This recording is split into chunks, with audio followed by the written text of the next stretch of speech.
Here we go. Episode 71, Wrestling with the Business. And finally, WWB is back for another episode this week.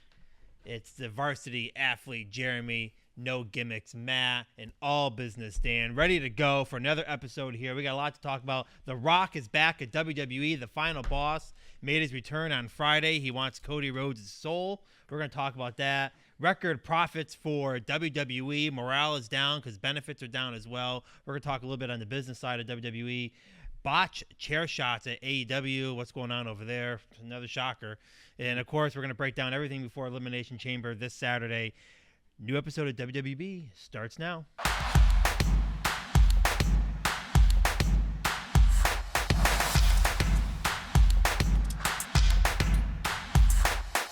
All right, let's jump right into it. The Rock return. And before we get into that, make sure you hit that like, comment, and subscribe. Do all the YouTube stuff you need to do to help our channel right here at WWB, Wrestling with the Business.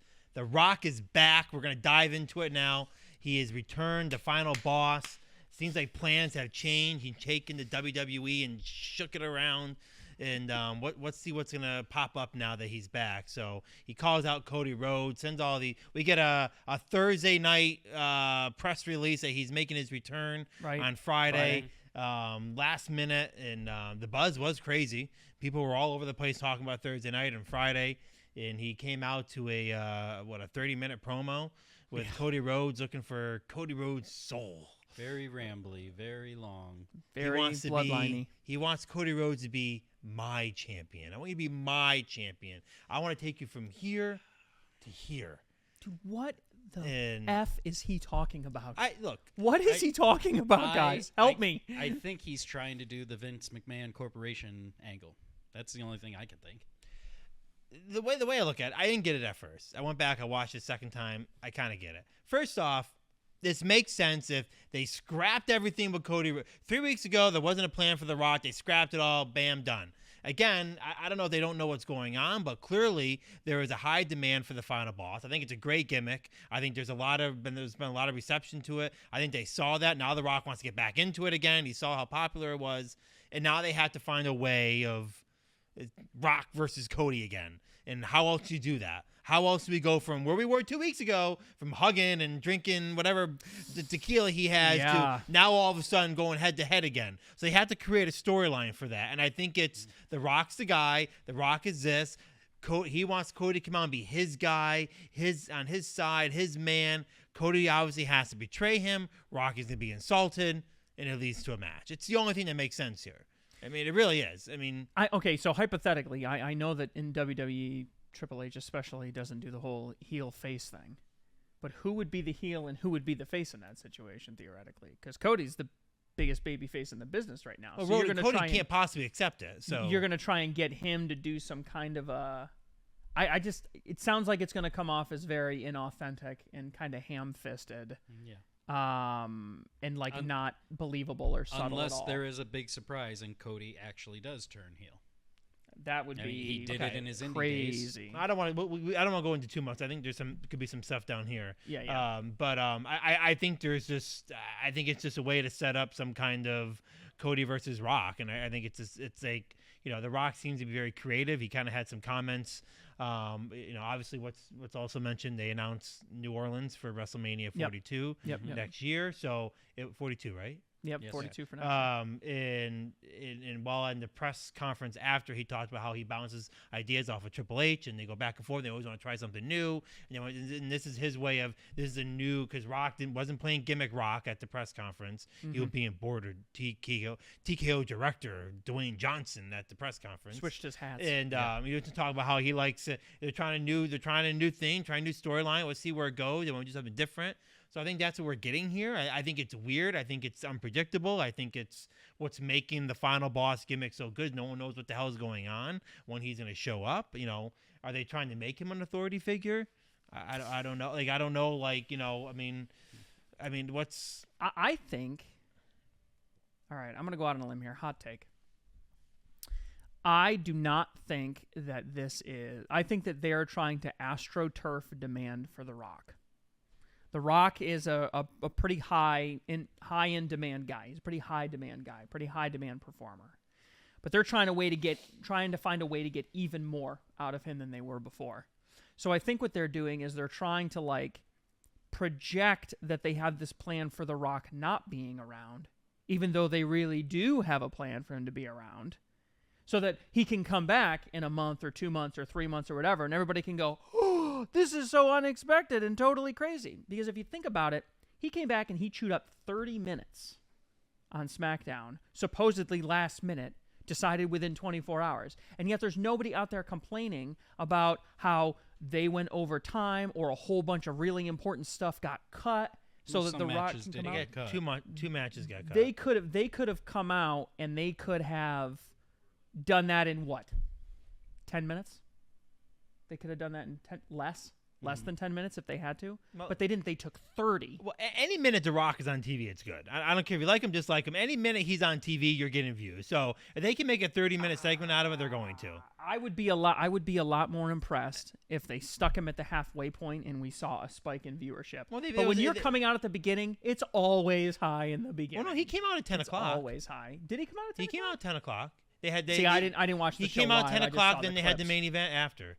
And they did the well, then we'll have to see. I didn't look. I don't know what the actual viewership. They came out like 9:55.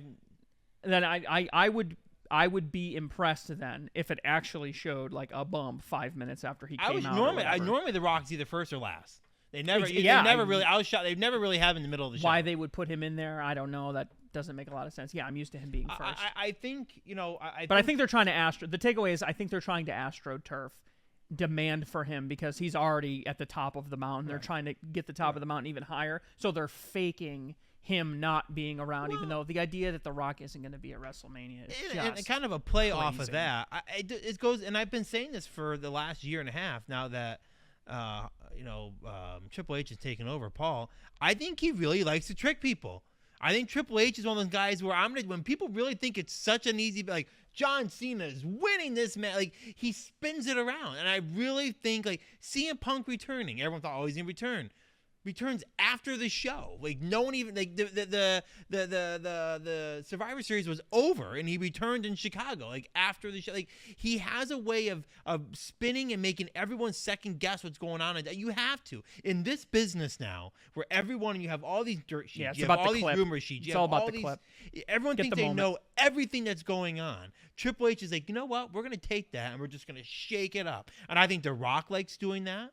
And I think Triple H likes doing that. And to kind of give it a second take on that, too, I don't think anyone anticipated. The Rock is such a great character alone. The Rock. I don't think anyone anticipated how great this final boss character was going to become. I think it's one of the best characters The Rock has ever done. The final boss, in my opinion, is a great work that he's done at WWE. It's great creatively. It has a focus. It has a meaning, whether it's a wrestler, whether it's an authority figure. It has some substance in WWE. And I don't think any of them, Triple H or The Rock, knew how well that was going to take off.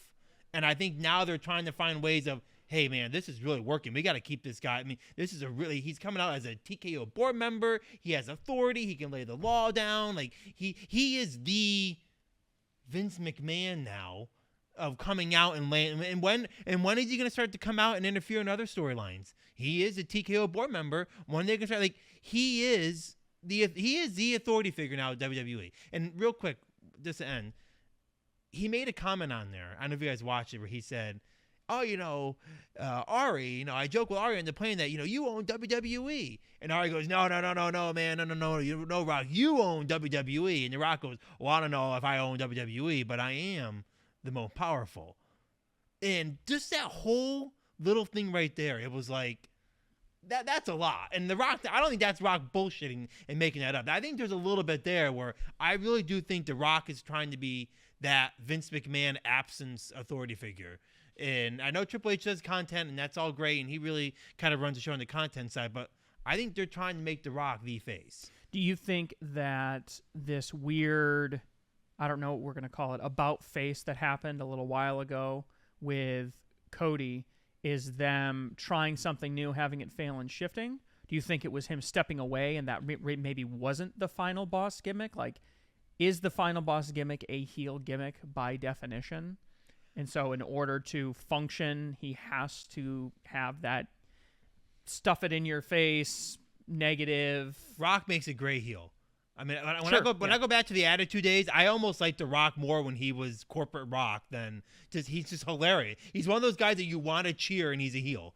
Like it's one of everything he said. And I think where I struggle with The Rock a little bit is that he kind of gets off focus a lot, and he kind of makes jokes where he's like he kind of comes off as a face sometimes. It's just like, dude, just be a heel, pick one. Yeah, he doesn't really stick to the kayfabe Yeah, he doesn't anymore really, either. I mean, his social media post this week saying he loves playing the character, the final boss. Yeah, I mean, like, I just think I think it's good for business that he's there, and I think it's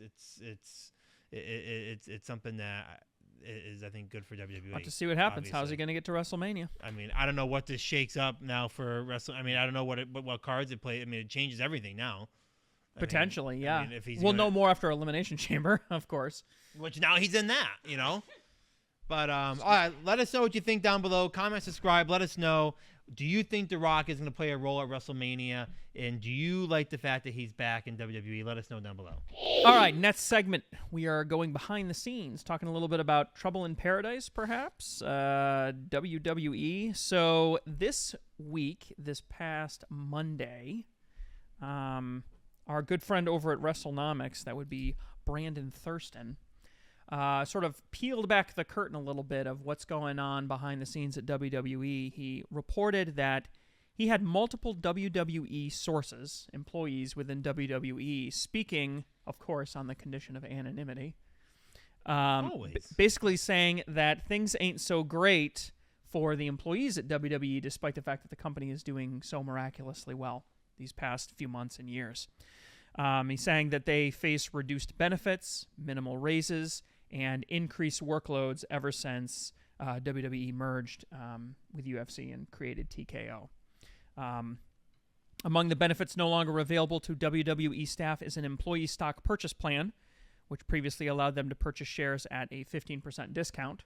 That's pretty standard when you work for a medium to small size corporation, but having it taken away, TKO is significantly larger than WWE was, so maybe not surprising, although that is the loss of a benefit.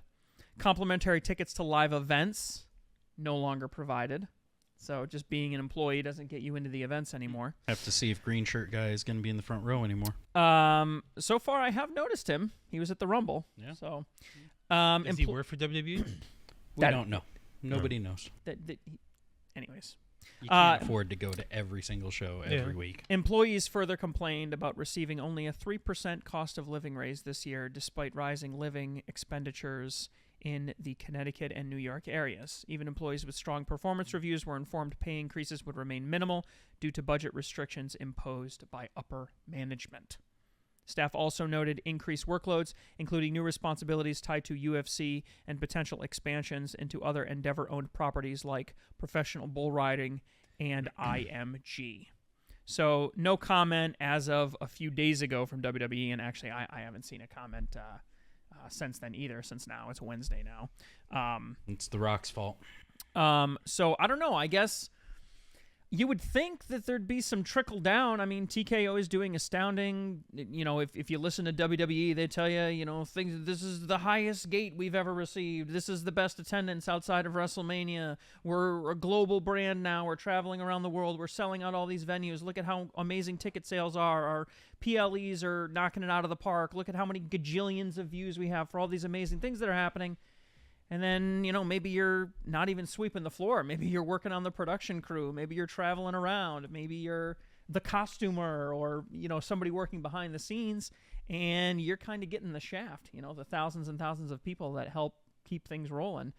I don't know. I wonder, is it WWE just being miserly? Is there something going on behind the scenes that would lead a really successsul company to make this kind of a move, given the circumstances? It's just corporate decision being made by corporate people who aren't really looking at. Like the buyback program. Probably the new TKO organization just doesn't do that. I'm sure Ari probably all his prior businesses have never done that, and maybe we're just going to incorporate the same policies as all our other. Well, I guess it's just the employee stock purchasing plan is kind of one thing, but asking people to do more work for the same or or less pay is not entirely uncommon. Well, Or But the making- company constantly coming out and saying, we're amazing, we're incredible, look at how great everything is. And meanwhile, benefits are getting cut, raises are going to be minimal, even if you're a high-performing employee. I don't know. It kind of sends a different the message. only thing that would concern me would be like actual like benefits and stuff like that. I mean, raises. I mean, that's up to. I mean, they don't want to give raises. They don't have to give raises. And you know, when you talk about perks, I mean, if they have 1,000 people that work at WWE, and they're all how many people work at WWE? It's I got to be more than that. Oh yeah. Yeah. There's gotta be but they're all 1,000 allowed a people. ticket. I mean, they can't. They just can't. I mean, what happens if everyone wants a ticket? Well, I don't know. They You did give it for about 40 three- years, so why that's can't what they they've do it always now? done. I mean, maybe to the point where we're saying we can't keep giving out 500 tickets for every show for people who want to go watch. I mean, we just can't keep. That's a lot of money. I mean, you add that up over a year on a balance sheet, that's a good amount. This says over 800, so Okay. ish. So let's say on average, 100 people to 200 people want to use a ticket every episode or everything. I mean, that's. I mean, you start as what's an average ticket go for? Times that by let's say 100 people want to go to it. I mean, that can add up. When people like a balance sheet and their account looking at that, go, hey, we can make up $157,000 by charging. Well, that pays for a wrestler or two. So, like, that's how that stuff works. I mean, that's just. Yeah, I hear you. It's I just mean- I can't imagine that a lot of people from WWE headquarters want to get tickets to the Raw in Phoenix. Right. Look, I saw WWE headquarters and what they offer to the employees in there. They get a lot. They have salad bars. They have. I mean, that's. I mean, come on.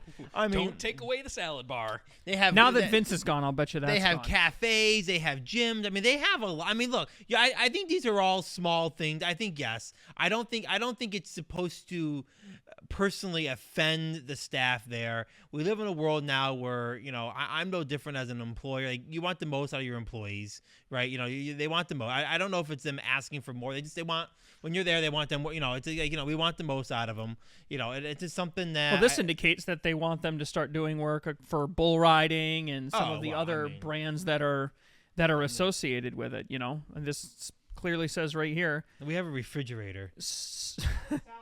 Staff also noted increases in workloads, including new responsibilities tied to UFC and potential expansions Well, that into I mean. professional bull riders and IMG. But but at the same time, Jeremy, man, I think that also comes down to the employee. Look, you need to know your worth too.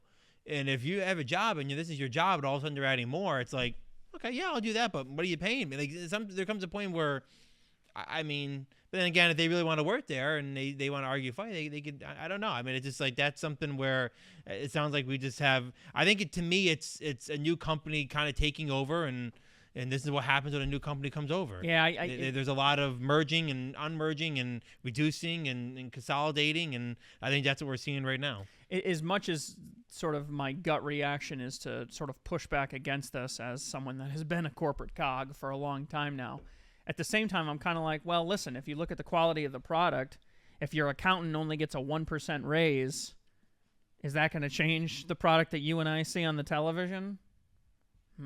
Probably not. And maybe that's why they're going to do it. If some of your support staff that travels with the guy that sets up the chairs or moves the ring or whatever only gets a 1 or a 2% raise or a 0% raise even, how does the customer suffer? It's like, well, not really in any direct way, so I don't know. And it sounds like this is the morale from the support staff.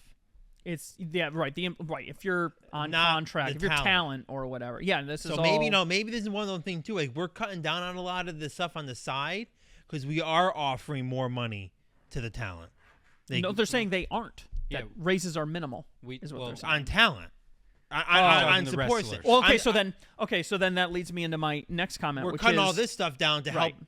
So support are raises. we right? Are we? Does this represent some kind of capital investment? Right? They're trying to save money here so they It's can going invest it somewhere. here. I mean, they just put up the new corporate headquarters, so it can't be anything directly related to the well-being of the people that work inside the building. Right. It has to be some sort of infrastructure project to expand globally, or more talent, or something like that. Pay the talent more. So, yeah, I don't know. At this point, it's still a mystery, but I don't know. I guess the question becomes if it does. I mean, I don't know.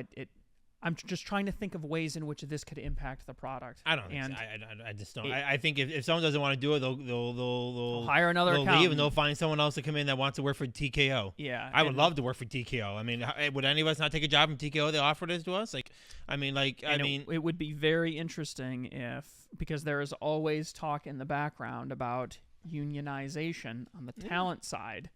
So it would be interesting to see if there isn't some kind of movement behind the scenes that could potentially spread to the talent as far as like, well, we demand more. We're going to group together as part of entertainment support staff, whatever, Well, yeah, I'm like the guys who do the lighting rigs and set up the ring and stuff like that. I would assume they would already be unionized. I don't know whether Truck that drivers and whatever. That's the staff I don't think any of them are union. None of them. If you're an employee of WWE, you're not unionized. Does that mean that they don't contract with somebody that is part of the Teamsters union? It's possible. I don't know enough of the details about how they particularly work. But, for instance, the writers, they're employed by WWE, non-union. Right. So when we talk about the quality of the product, if your writers are mad and they're sitting in the writers' room, are you going to get good products or are you going to get bad suggestions? Yeah. And how could I could think potentially at the end of the day, affect. we don't know the ins and outs of the whole business over there, but I think at the end of the day, there's a lot more gains and losses that they're getting. I think at the end of the day, when you really walk through, it's like, okay, well, I mean, there's a lot of stuff they're getting as employees, and this is just kind of minimum when compared to what their overall benefits are. And I think it's just a story going out there, and I think it's. Unfortunately, it's just the world we're living in with all the corporate businesses. They're cutting back on all the extra stuff, and I think this is just another example of it. Yeah, I think it made me question, like, wow, how good are things? Because I've always thought that a lot of the metrics that they use to measure success, when I sit on the quarterly results calls and I listen to them, and it's like, we got 30 million views at blah blah blah, and I'm like, okay, but show me how that directly translates to increased revenue.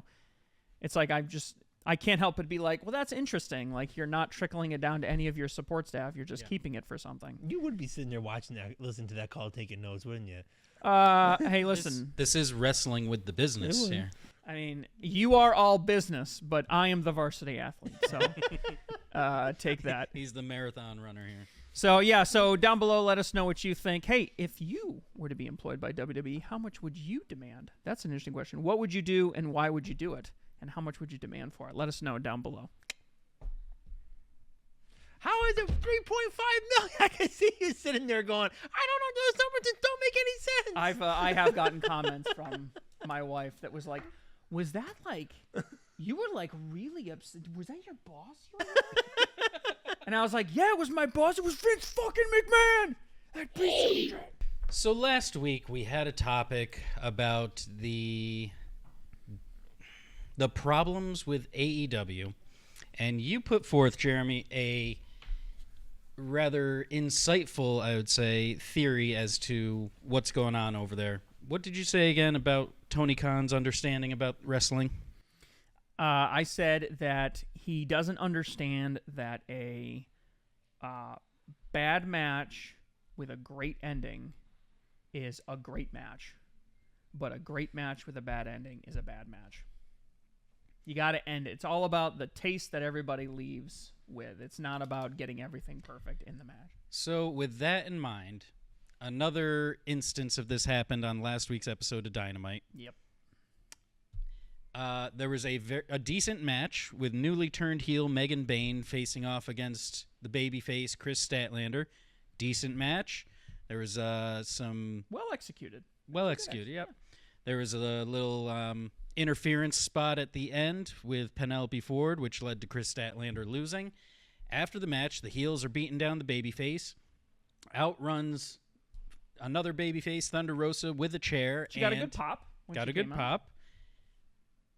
And then everything just went to shit after that. I don't know what happened. Normally when a babyface comes down with a chair, the heels take a powder, they run off, they get chased away. This time that didn't happen.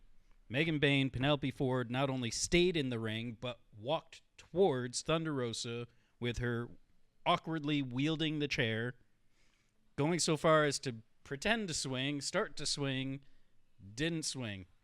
came off really. She gets up like throwing really- the chair at them or something, right? Doesn't she After like toss it? after this went on for 3-4 minutes, after they finally leave, she throws the chair at him. It was bad. It was bad. The talent was burying Thunder Rosa. Okay, That's so that was exactly going what to be you my did. question. What was going on here? The way that I read, can't even explain it. the way that I read this was something is going on behind the scenes. There's some kind of heat going on, and I don't know if it's between Megan Bayne and Thunder Rosa or what, but that's what you do when you want to bury your opponent is you no-sell them. And she comes running out with a chair, and you're just standing there, and she obviously doesn't know what to do because you're supposed to run away. I can't chair shot you, so what do I do? Like, what am I supposed to do with this? It was bad. Yeah, it made Thunder look really Really forget- bad. I forget who reported it, and maybe you guys will know, but people were reporting, I think, a week or two ago that Tony Khan doesn't like to do walkthroughs of the show prior. rehearsals. you And mean? I think this is an example of that right there. They just Maybe. don't know what to do when they come down. They don't know where to go, what to do. They're not like, this is the whole point of doing walkthroughs and kind of like rehearsals where you understand, like, someone's out there saying, okay, you need to run out here, you need to run. Like, there's no direction. That to me, that whole segment was, we have a concept, here's what we want you to do, but no direction was given on how to execute it. They came down, they just stood there, everyone was just kind of like, whoa, and she's faking, like, and then all of a sudden no one knew what we understood the concept, but no one knew what to do to actually fulfill it. I think you might be onto something, but this made me think of the other segment that fell really flat for me this week, which was the Ricochet promo. Last week. I didn't see Oh, that. sorry, last week. Yeah. What's his name?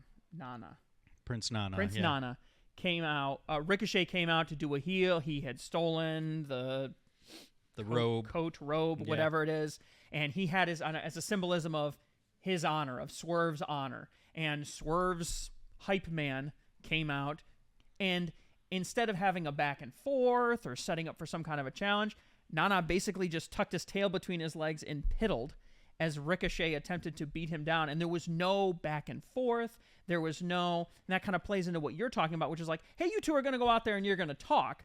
But there was no, like, what are you going to do, though? Like, Rosa, you're going to run out with a chair, maybe just assuming that Megan Bayne and everybody would know to clear the ring and let the baby faces stand there triumphant. I mean, you or I would know that, and we don't hardly know anything about the actual performance of wrestling. Like, we know when the face comes out, it's time to skedaddle. So to me, that says that it's intentional, that there's some heat going on behind there. But there is a level of disorganization there that is bleeding across the rest of the organization. So some theories have been put forth from some prominent wrestling personalities, former wrestlers, guys with good minds for the business.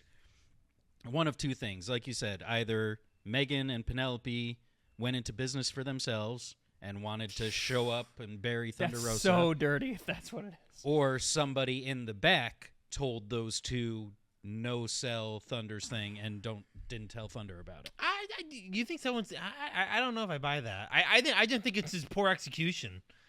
I mean, you guys think there's someone that's really kind of Even like, if it's poor execution, Well- Thunder should know better how to recoup that. She's been doing this for 15, I 20 think she years. does know. I think she does know how to do it. that's pretty. And then I tell you right now, if that's the case and that's how then they got some serious issues over there. I mean, that's the kind of. I mean that's some serious. That's some green. Even if there was a indie type shit. miscommunication, the other two should know enough. Yeah. right. We need to get out of here. There was That- definitely some. It wasn't a mistake. Wherever the miscommunication was, it wasn't a mistake. Yeah, I mean that is some green indie type shit. That is first show, second show, third show type mistake where you don't expect the person to come running out or you don't understand the story. Like, you don't understand the story that's trying to be told, the back and forth. the seesaw. They were clearly, we are going to stay in this ring, whether that was their decision or somebody's in the back's decision. That was not a mistake. But there seems to be a general tenor in AEW and with the product right now of, like, we are going to make our heels look really, really tough. We're going to oversell our heels. Between Bane not backing down when the chair comes out, between the bit with Ricochet just pissing all over Prince Nana basically in the ring to the point of it actually not being satisfactory at all.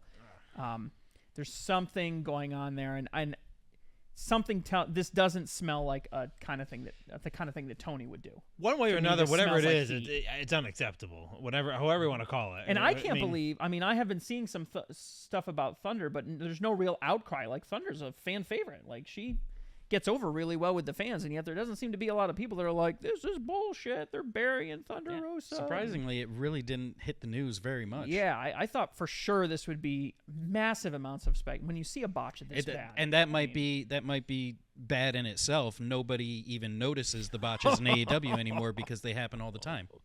I love it. Yeah, my arm is broken, so I don't care that I stubbed my toe. Right. Yeah, I hope that's not the case. On the other hand, one of the good chair shots from last week, Cope bringing back the concerto. Love that. I love both. Not one, but two. That did look. The first one looked rough. It looked like Pac didn't have his head fully turned. He might have gotten a little clip. Look, I get the safety and all that, but that's one thing that I miss in the WWE is the good old fashioned. I mean, Christian's chair been doing the shots. concertos here and there too in AEW. To Tony's credit, with approval in advance, he doesn't seem to be too. I mean, I know that there was that whole segment last year about like safety and you got to get approval for certain moves and stuff in advance. Gone out the window. I haven't really seen a reduction in the number of high risk type setup spots or maneuvers since then, but that whole story is just the exact reverse of what we saw on the other side. There's been this feud that's kind of been a little lackluster lately between the champion Jon Moxley and Cope's coming for him, and there's been this kind of weird back and forth with some kind of weird backstage vignettes stealing the case that's supposed to have the title in it and stuff, and it's kind of been like lackluster, but then things really heated up when he said, "I'm coming after your team," and Pac was the first victim, and they cornered him out of the ring, and they got Pac alone, and then he hits the concerto. It's like good use of chairs to tell a story as a method to tell a story. Bad use of chairs. Now, do you think he's going to be out for a while? For at least through Revolution. Till the pay-per-view. A couple of weeks at least, yeah. And you can take a guy and Pac comes and goes anyways. He goes. You think he'll take someone out every week and they'll start disappearing? Maybe even every show because you've only got a couple more weeks, so you might have March to 9th is Collision Revolution. take a guy out. I mean, the team is big enough, but now you're kind of like, oh wow, I wonder how he's going to take Claudio out. Oh wow, I wonder how he's going to take Wheeler Yuta out. Like there's this. So there's an actual story there. You're intrigued to see what's going to happen next, especially if they are able to get a little creative about it, and it's not just a concerto every time. It could get kind of fun all the way up to Revolution, where at the beginning of the show, maybe somebody gets locked in something. You can get really creative and have fun with it. So, yeah, I think this is the problem with AEW, the lack of consistency and the quality of the product. Sometimes, there always seems to be one or two storylines that are going really, really well, and everything else is just, from a story standpoint, just shit. AEW. They only focus on one. We haven't seen this week's Dynamite yet, so we'll have to wait and see. If Thunder Rosa's not on the show this week, we'll know something's going on with her. But comment down below. Let us know what you think about this whole chair situation. All right. The day is finally upon us. This is the final PLE before WrestleMania, right? Yeah, it is the final one. You're not going to sing this time? No, I'm not. Okay. Just checking. Elimination Chamber, Toronto, coming up this Saturday, March 1st, is finally upon us. So we've been processing this a lot. There have been a lot of things that have gone on. We made some initial predictions, booking ideas, whatever. I put out a video on Tuesday you guys should check out, looking at where the odds stood earlier this week as far as who was going to go over. Got some interesting feedback from the world of betting on that one. But now with this recent revelation, should we call it, with The Rock and what we think is going to happen with the story going forward, it's finally time to draw our line in the sand and put our bets down, put our stakes down for our horses on this particular show. So there really isn't anything on the line, so I really don't think it's going to be fun to talk about either the tag match or the unsanctioned match. I think we should spend most of our precious time here on the actual Elimination Chamber. Well, I think we got some answers. We talked about last week about the time of the show. I thought it was going to be a short show. The Rock segment got Yeah, added. we knew they were going to do So something. that's a half an hour that just got added. So now this is starting It'll to be a add, regular show. So I think before looking, there's only 4 matches. I even was kind of I get how you can take the Elimination Chamber matches and make them out to be a long, but I even was like, come on, that's a small show. You get 3 hours. the with show, all the, it'll be around 3 hours. They with might, all the commercials and promos and all that. they'll stuff do some associated with ads it. for Toronto or As for I the said next last show. week, and you just WrestleMania said, stuff. I'm Might not push it to interested in the 3.5. other 2 matches. I don't care what. No, happens and there. frankly, the odds agree with us. There's nothing even. Nobody thinks this is going to be interesting. So let's talk about the women's match. So just as a reminder, Liv Morgan, Bianca Belair, Alexa Bliss, Bayley, Naomi, and Roxanne Perez. Now, I will tell you, the 2 women that were nowhere to be found on the betting odds were Bayley and Naomi. Totally off. That's surprising. Didn't you say Bailey last week? Nobody's interested.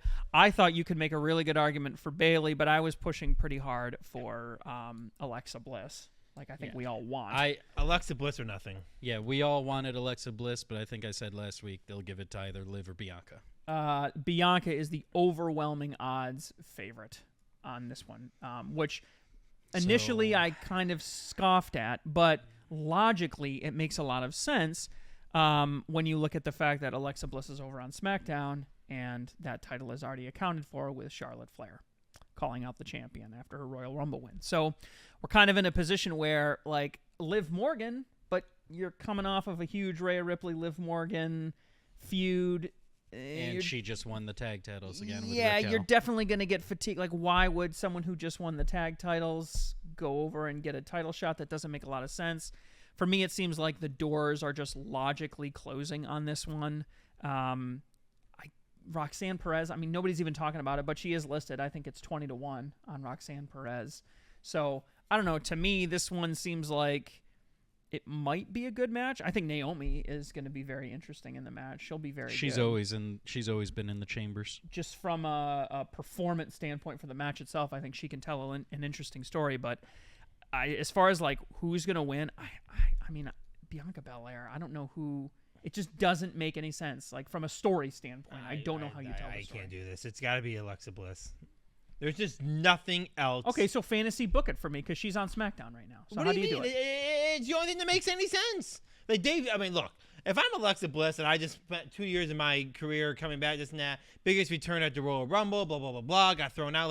I went over this last week. I'm going to be steamed if it doesn't happen on Saturday. There's no other option to win the women's Elimination Chamber than Alexa Bliss. You talk about the politics of wrestling and burying people and making them this is a perfect example of burying Alexa Bliss. If she comes back again at Elimination Chamber and loses, it is how do we not understand crowd reactions and pops and understand what's driving the crowd and be like, we're gonna bury that. We're gonna bury that talent. Is it We're gonna bury her. believable that she could go to WrestleMania and take the title off Rhea Ripley? Is that a believable storyline that in a month she could go? There's Bliss could do that? Because I'm not so with sure. the help If with she's the a help heel, of the Wyatt Six. Yeah, if she's a heel and she gets screwed over for sure. There's always working Rhea is storylines working a in there. face angle right now. I don't know. I could easily see them being like, yeah, let's go back on the old tried and true. Bianca hasn't feuded with Rhea, really. When was it? I don't know that that's ever happened, actually. Nothing comes to mind. I think it happened in NXT. That might have been Yeah, the last that was time. a long time ago. So, I don't know. Since they've been on the main roster, we haven't seen really any heat between them, and we've seen heat between almost all of them. Has Alexa interacted with the Wyatt Six yet on TV? Has she done anything on TV? I don't even think she's done anything. Yeah, she did a promo with Nia Jax. I know that. Don't think we've seen. I don't think we've seen any of the Wyatt Six on TV. No, they haven't been around for a while. That's but what I'm she's wondering. just coming out on the I don't- gimmick, and so everybody's making assumptions. That's what I'm thinking. Is they're not gonna really start doing anything with her until she starts interacting with that group. Seems like that's her claim to fame. Well, Well, it seems like it's a waste if that's what they're doing. anyways, my official bet is Bianca. I'm holding out hope. Alexa Bliss. Put her in a holding pattern until after Mania. I'm saying Bianca. Yeah, Bianca. I agree with that as well. But man, I think you're right. She needs to be out there. We want Alexa to win, But that's what we keep hearing. Well, we got plans later. Right. All right, I don't know how they're better than a WrestleMania main event match for the World Championship, but whatever. Okay. Main event. Men's match. John Cena, CM Punk, Drew McIntyre, Logan Paul, Damian Priest, and Seth freaking Rollins. Do we need to talk about this one? Well, I think with some of the... I think with The Rock being interjected into it, I think with the storyline that's going on right now with like Paul Heyman and CM Punk, John Cena is the favorite to win from an odds standpoint. But change now. But CM Punk, he's held pretty steady, but he's been pretty close with CM Punk from an odds standpoint. I mean, compared to the other matches, this is definitely the closest match. John Cena is 4-9, CM Punk is 6-4. So they're both they're closer than any of the other matches that are on the card right now. How could John Cena make it to a WrestleMania main event if CM Punk wins the Elimination Chamber? I don't know. Maybe CM Punk loses the Elimination Chamber and then goes to Paul Heyman to ask Paul Heyman for a favor, and Heyman goes to The Rock, and The Rock gives it to him. That plays into your final boss, screwing everything up, coming in and reaping the whirlwind. Or maybe Cena wins, gets his main event with Cody. Cody says no to The Rock, so The Rock adds himself to the match, makes it a triple threat. And Cena wins the belt. Or Cody Rhodes says yes to The Rock, becomes the my champion of The Rock. Cena wins, and Cena comes back to WrestleMania to save Cody Rhodes from himself. And it makes Cody the heel, and it makes Cena the face. And Cody's with The Rock for a short amount of time. And Cena trying to save Cody. I don't think he'll save Cody in that short amount I don't of time. know. I'm just It'll saying, go longer, but yeah. I don't know. If The Rock is back and not doing a match, that's the only thing that makes sense in my opinion. What about this? John Cena wins the Elimination Chamber. CM Punk gets gypped. However they want to frame it. It's an accident. It's a twist of fate. It's whatever. However they work it. But John Cena barely ekes out the victory. So he's going to WrestleMania. He's getting a main event match. He appeals to Paul Heyman, who appeals to The Rock. And The Rock says, okay, I'll do you this favor. But if you want to go against Cody for the title on night 2, you have to beat John Cena on night 1. And CM Punk wrestles Cena on night 1. Cena gets his WrestleMania, puts Punk over. Punk then goes into night 2, and you've got the same guy wrestling 2 nights in a row, conceivably on the main event, on both nights. And I don't know whether whether Punk gets to go over and hold the championship or not. That would be a whole different thing. But that basically satisfies every requirement that we have. Cena wins the Elimination Chamber. Punk gets his WrestleMania main event, and Cena gets a major, I don't know if it'll actually be the main event, but a WrestleMania main event type match. And nobody has to turn heel. Nobody has to save anything. And it makes sense, like the Paul Heyman CM Punk connection actually plays into it, and the Bloodline connection to Paul Heyman plays into it. So to me, it seems like that checks basically every box. And last year, they had the same guy wrestle 2 nights in a row in the main event. Yeah, they want to follow the same models last year, which be worked. I mean, it worked. Mm-hmm. I mean, that would be getting CM Punk 2 nights, and that should keep him happy. It gives John Cena a night, that should keep him happy. Cody Rhodes should keep him happy. But CM Punk wins the chamber. There's no way I don't see any way John Cena gets to a main event. Well, let's start with Punk this. can lose and still make it there. Yeah, Cena doesn't need a main event. That's not the whole story. Well, I guess before we get into Cody's decision, title who do we think is winning the men's? Who do you think is winning the men's? Cena. I just don't see how he gets to WrestleMania for the championship, which is what he said this whole thing has been about. One more shot at it. Everyone's talking about how if anyone's going to break, who was it? Angle was just on, I think, Chris Van Vliet or somebody, and he was saying if anybody deserves it, it's him. He's won all 16 at the same company. This should be number 17. If anybody deserves it, it's him. Blah, blah, blah, blah, blah. So you have to at least keep that alive. I mean, you're not going to let that die 1 month before WrestleMania. And then what do you do with Cena? Let's assume Cena loses. What do you do with him now to make him relevant in the next month? Money in the Bank. No. I mean, Oh, WrestleMania, how do you make him So relevant? for the sake of doing things different, I think the thing that makes the most sense is John Cena. But I also don't think it makes any sense if The Rock is at all. If The Rock is at all wrestling, it makes no sense for John Cena to win. So I'm gonna throw out a curveball, and I'm gonna go with Logan Paul. Whoa. Logan Paul is gonna win and decide that he wants the World Heavyweight title, and it's gonna now make a triple threat match for that between Jey Uso, Logan Paul, and Gunther to add some substance to that match. Because there is fucking nothing there. No, I think nothing. that's how they divert that problem into that problem, make a bigger match out of there, and now The Rock will go head to head with Cody Rhodes for the belt. That's if The Rock is going to wrestle. If The Rock is not wrestling, then it's got to be John Cena, and I go with what I said before. I think it's Cena helping save Cody from Cody or whatever. But I'm gonna go with Logan Paul. I think Logan Paul is going to win, and they're going to change it off into a different. Cause I think the landscaping. Are we good to move on from this to the Cody segment for a second? Are we good? Sure. Yeah, I want to. So I think leads into it. This leads into. So I think with The Rock coming in now and changing it all up, I think it just. I don't think anyone clearly like. The question now is, let's start right now. Do you think The Rock is wrestling at WrestleMania? I'm gonna say yes. That answers a lot of. That answers the question. Is he wrestling or not? I don't think so. I You think he'll be there. I think he'll be relevant. We'll hear from him, and he'll maybe be pulling some strings. But I just have a really hard time. I mean, they could cobble together a tag team or something, but like they did last year. But I just. So you think The Rock is going to come back and give Cody a hard time but not wrestle? Which he did say I can feud with somebody without having a match. He did say that. He said I can feud with somebody. I can give Cody Rhodes a problem and not have a match. So he did. So are you saying they could potentially do basically the same thing they did last year, where it's like we're going to do a tag team and then if you win, he just taunts you get Cody to... Rhodes. It just doesn't. He just gives him a hard time. If he wrestles, he would set up a situation where it's like night one I think tag if he wrestles, team match. I think if The Rock wrestles, it's a 1v1 match. I don't. They can't. They're not going to do another. Yeah, they're not going to do it. They can't do another tag team again. Okay, then I don't think he wrestles. I don't think The Rock wrestles a one-on-one. Okay, and you think he does? Okay, so I think he does.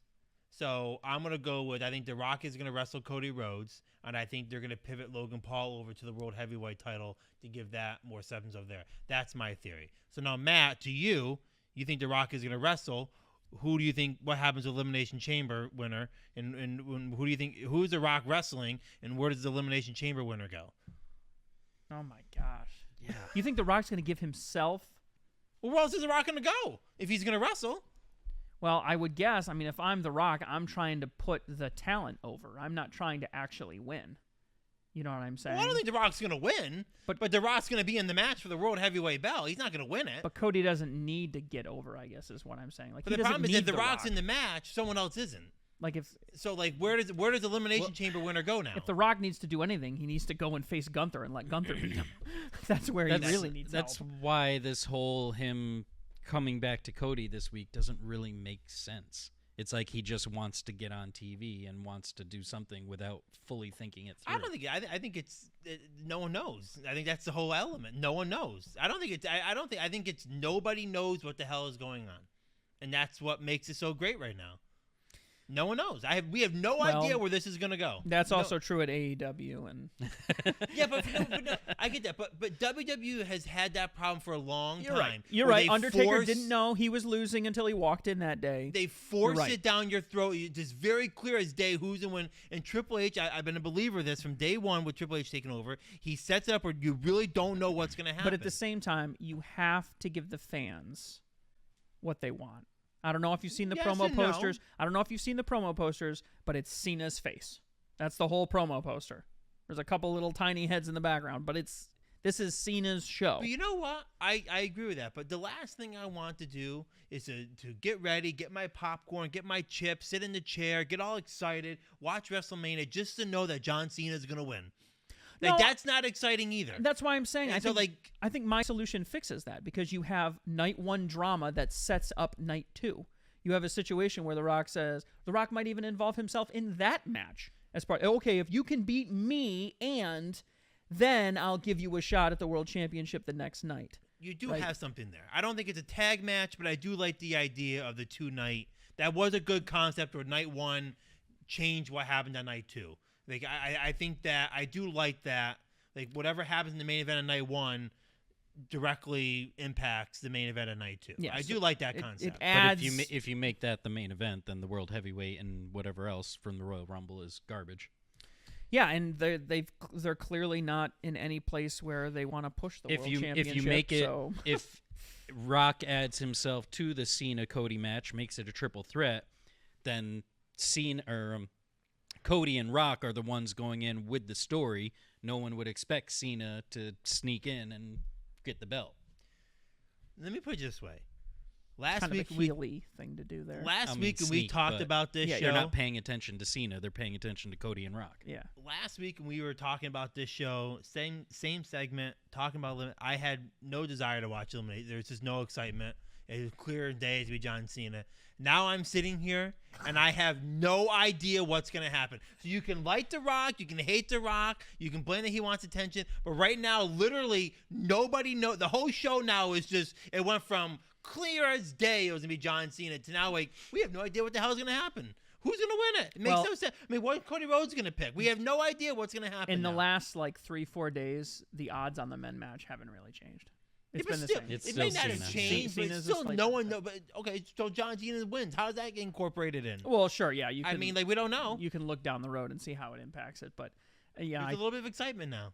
it's definitely more exciting. Although I think for you, they could have just taken a cardboard cutout of the Rock and stuck him up on the ring, and you'd be like, "I'm so excited for Elimination Chamber now." Yes, I'm biased, but the final boss character brings so much attention and uncertainty to WWE. It's great. It's All great. right. That's it for us, guys. Fantastic. Let us know what you think down below. Who's going to win, especially the men's Elimination Chamber match, and how are they going to incorporate that winner into WrestleMania? Let us know down below. All right, gang. Episode 71 in the books. We covered it all, everything that happened this week. In addition, we've got one extra thing to share with you guys. This Sunday, March 2nd, Aviation Mall, Mayhem 2. Got some big matches going on, local indie wrestling. As Matt always says, make sure you support indie wrestling. This is one great way to do it. So if you happen to be in the Glens Falls, Saratoga, Albany area, you got nothing to do on Sunday afternoon, 2 o'clock, come on up to Aviation Mall and check that out. You'll also get a chance to meet your favorite wrestling podcasters. We're going to be wandering around, so feel free to come up and ask for an autograph. I'm happily going to provide one to anybody there for the low cost of $20. So hopefully we'll see you there. And what do you guys think? Anything else to add? Nope. Keep watching. We'll keep wrestling with the business. I was waiting for you to say that. Well, no.